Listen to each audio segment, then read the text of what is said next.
दोस्तों स्वागत है 2 मार्क्स के क्वेश्चन आंसर के अगले वीडियो च। अज का टॉपिक है ब्यूरोक्रेसी। तो शुरू करते हाँ। नौकरशाही। नौकरशाही का अर्थ स्पष्ट करो। नौकरशाही तो भाव उन्हां कर्मचारियों तो है जो देश का प्रशासन चलाउण लई दी योग्यता के आधार पर चुने जाते हैं तो इन्हां दी नियुक्ति स्थाई तौर पर यानी कि परमानेंट तौर पर की जाती है। इन्हां दे लई एक योग्यता हुंदी है, उस योग्यता के आधार पर ही इन्हां दी सिलैक्शन हुंदी है। इस तरह नौकरशाही वर्ग वो वर्ग है जिहड़ा कि देश दे विच परमानेंट तौर पर चुने जाते हैं तो ये प्रशासन नूं लगातारता प्रदान करते हैं। अगला प्रश्न है नौकरशाही दीयां 2 मुख विशेषतावां लिखो। तो उत्तर है नौकरशाही दे मैंबर अपने कामां दे विच निपुण अते माहिर हुंदे हन। दूसरा पॉइंट है नौकरशाही के मैंबरां की नियुक्ति योग्यता के आधार पर निरपक्ष रूप में की जाती है, यानी कि कंपटीशन द्वारा की जाती है, कोई भेदभाव नहीं किया जाता है।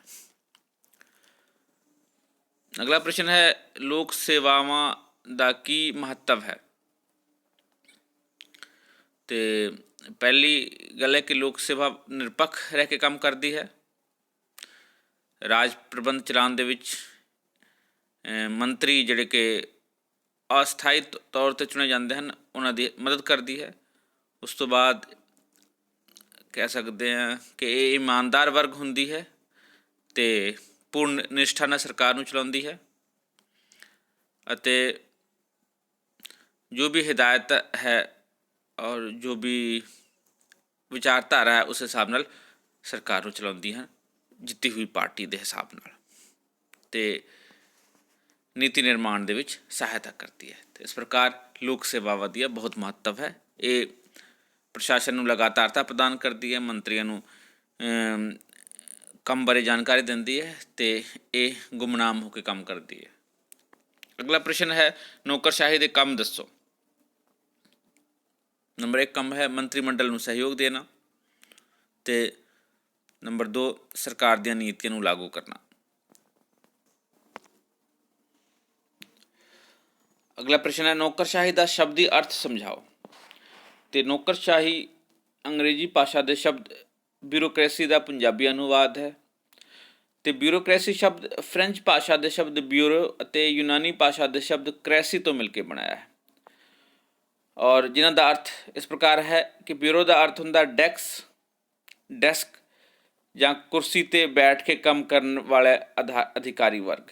क्रेसी का मतलब होंदा टू रूल, यानी कि वो अधिकारी वर्ग जो कुर्सी ते बैठ के प्रशासन चलाते हैं उन्होंने ब्यूरोक्रेसी कहा जाता है।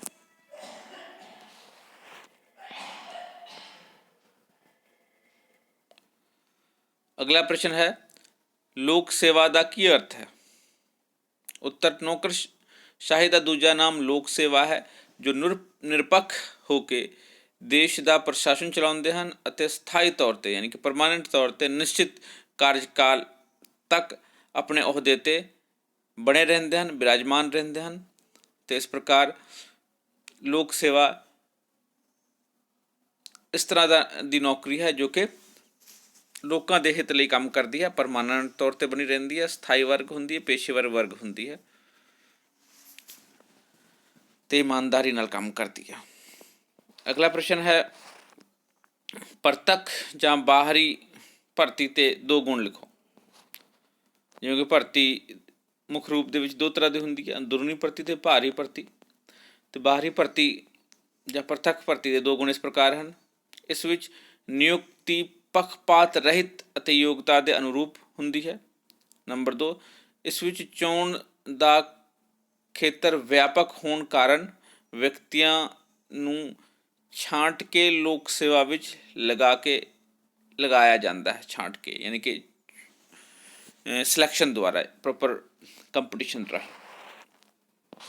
अगला प्रश्न है राजनीतिक कार्यपालिका के 2 काम दसो। उत्तर है प्रत्यक्ष अते अप्रत्यक्ष रूप नाल राजनीतिक आधार पर गठित की जाती है। अप्रत्यक्ष ते अप्रत्यक्ष रूप विच ਨੰਬਰ 2, ਇਹਨਾਂ ਦਾ ਕਾਰਜਕਾਲ ਬਹੁਤ ਲੰਬਾ ਨਹੀਂ ਹੁੰਦਾ ਹੈ ਤੇ ਸਧਾਰਨ ਤੌਰ ਤੇ 5 ਸਾਲ ਹੁੰਦਾ ਹੈ। ਅਗਲਾ ਪ੍ਰਸ਼ਨ ਹੈ, ਚੰਗੇ ਨੌਕਰਸ਼ਾਹੀ ਦੇ 2 ਗੁਣ ਲਿਖੋ। ਉੱਤਰ ਹੈ ਯੋਗਤਾ। ਨੌਕਰਸ਼ਾਹੀ ਦੇ ਜਿਹੜੀ ਹੁੰਦੀ ਹੈ ਯੋਗਤਾ ਦੇ ਆਧਾਰ ਤੇ ਚੁਣੀ ਜਾਂਦੀ ਹੈ, ਨਿਪੁੰਨ ਵਰਗ ਹੁੰਦੀ ਹੈ ਔਰ ਇਹ ਪ੍ਰਸ਼ਾਸਨ ਨੂੰ ਸਹੀ ਢੰਗ ਚਲਾਉਣ ਦੇ ਵਿੱਚ ਮਦਦ ਕਰਦੀ ਹੈ। ਦੂਸਰਾ ਹੈ ਕਾਰਜਕੁਸ਼ਲਤਾ। ਇਸ ਦੇ ਮੈਂਬਰ ਆਪਣੇ ਕੰਮ ਦੇ ਵਿੱਚ ਬੜੇ ਕਾਰਜਕੁਸ਼ਲ ਹੁੰਦੇ ਹਨ।